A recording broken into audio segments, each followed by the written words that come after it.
مسیح میں آپ سب کی سلامتی ہو۔ عزیز و خداوند آپ سب کے ساتھ ہو، خداوند آپ سب کو برکت دے، آمین۔ آئیے آج صبح ہم کلام مقدس میں سے پڑھیں گے یرمیہ کی کتاب، اس کے 7 باب۔ تو خداوند کے گھر کے پھاٹک پر کھڑا ہو اور وہاں اس کلام کا اشتہار دے اور کہہ، آئے یہودا کے سب لوگوں جو خداوند کی عبادت کے لیے ان پھاٹکوں سے داخل ہوتے ہو، خداوند کا کلام سنو۔ رب الافواج اسرائیل کا خدا یوں فرماتا ہے کہ اپنی روشیں اور اپنے اعمال درست کرو، تو میں تم کو اس مکان میں بساؤں گا۔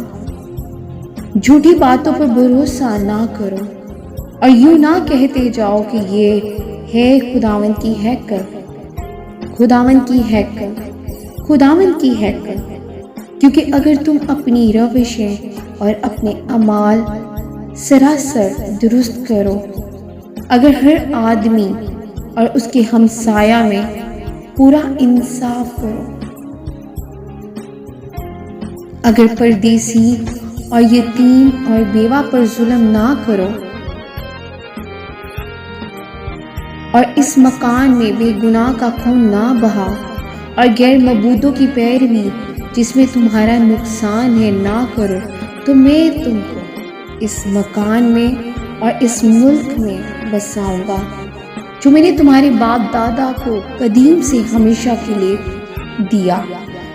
دیکھو، تم جھوٹی باتوں پر جو بے فائدہ ہے بھروسہ کرتے ہو۔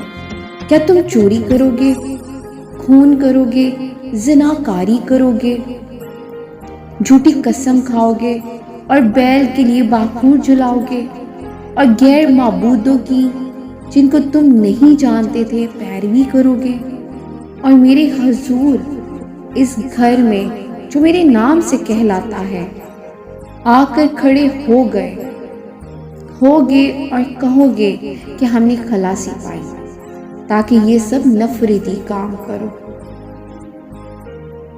آمین۔ خداوند کے زندہ پاک کلام کے پڑھے اور سنے جانے میں اس کی برکت ہو۔ خداوند کا شکر ہو۔